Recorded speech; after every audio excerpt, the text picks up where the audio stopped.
ফজল, ফজল ওই যে গেল পোলাটা। না, পোলাটারে নিয়ে আর পারি না,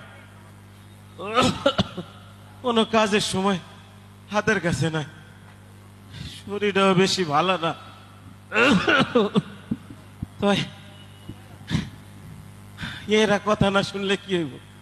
আমার আমার আবু সাইদ আছে না, ও কিন্তু আমার খুব কথা শুনে। পোলাটা পোলাটা শহরে না